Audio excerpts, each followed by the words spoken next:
Selamat malam Ibu dan teman-teman semua. Perkenalkan, nama saya Suster Ellen Saruma SCMM dengan NIM 1020240006.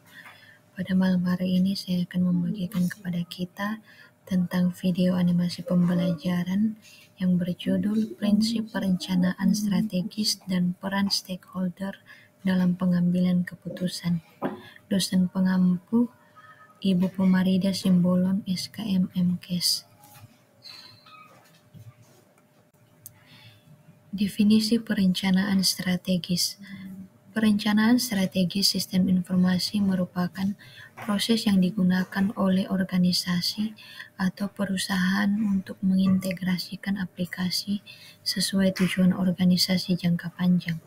Sebagian besar organisasi sekarang setuju bahwa sistem informasi strategis adalah sumber daya organisasi yang penting dan dapat memberikan keuntungan strategis dan meningkatkan kinerja organisasi.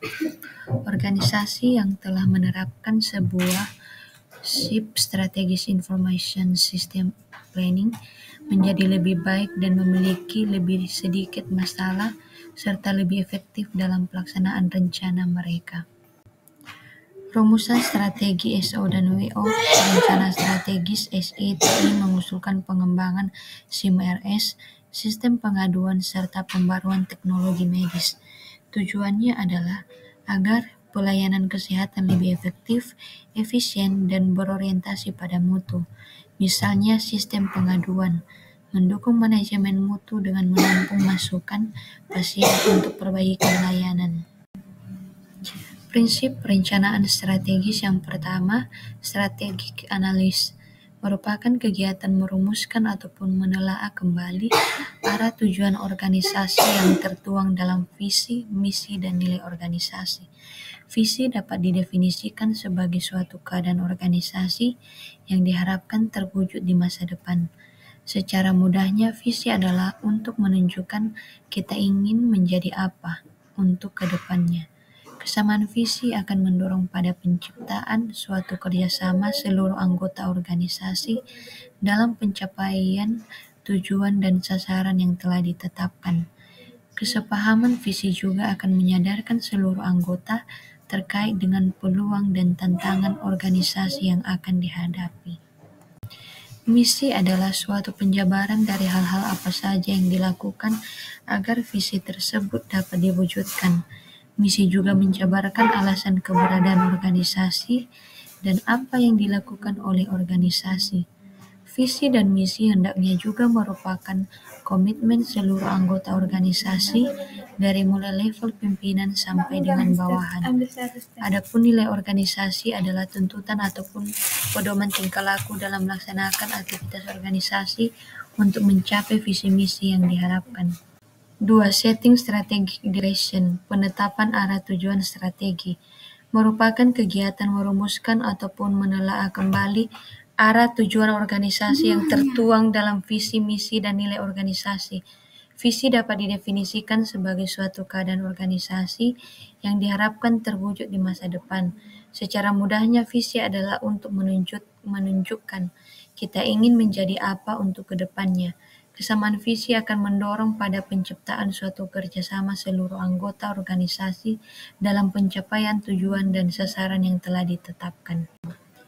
3. Action Plan merupakan penjabaran bagaimana tujuan-tujuan strategi akan dicapai, serta sasaran-sasaran apa saja yang ditetapkan. Sasaran-sasaran tersebut akan dijabarkan lebih kecil, sempit, atau terbatas. Rencana aksi juga mencakup penetapan tanggung jawab dan batas waktu. Selain itu, di dalam rencana aksi juga berisi metode untuk memonitor dan mengevaluasi pelaksanaan rencana aksi. Rencana aksi juga terkadang dapat berisi rencana bagi setiap bagian. Selain itu, rencana aksi juga dapat berisi perencanaan anggaran untuk setiap program.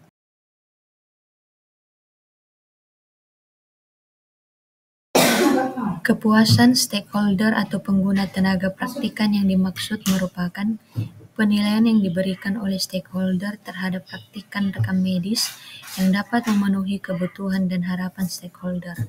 Hasil wawancara dengan pembimbing klinik, stakeholder menyatakan bahwa Perhatikan memiliki kinerja yang baik, mulai dari kehadiran tepat waktu, kedisiplinan, kesopanan, keramahan, dan kemampuan berkomunikasi dengan lingkungan sekitar. Sekarang masuk kepada contoh soal. Dalam perencanaan strategis di bidang manajemen informasi kesehatan, prinsip utama yang harus diperhatikan adalah A. Fokus pada hanya kebutuhan pimpinan rumah sakit. B. Mengabaikan analisis lingkungan eksternal karena sulit diprediksi. C. Melibatkan stakeholder internal dan eksternal dalam pengambilan keputusan. D. Menyusun rencana tanpa data dan informasi yang valid. Jawaban yang benar adalah C. Alasannya karena perencanaan strategis harus inklusif, melibatkan stakeholder internal yaitu staf, manajemen, tenaga medis, sedangkan eksternal, pasien, pemerintah, BPJS, dan masyarakat.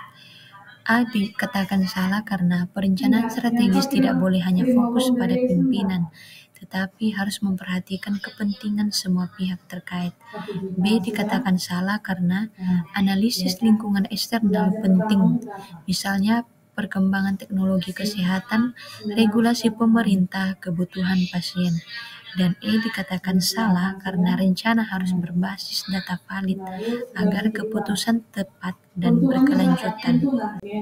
Contoh yang kedua, stakeholder memiliki peran penting dalam perencanaan strategis MIK karena A. Mereka memberikan perspektif, kebutuhan, dan dukungan terhadap implementasi strategi.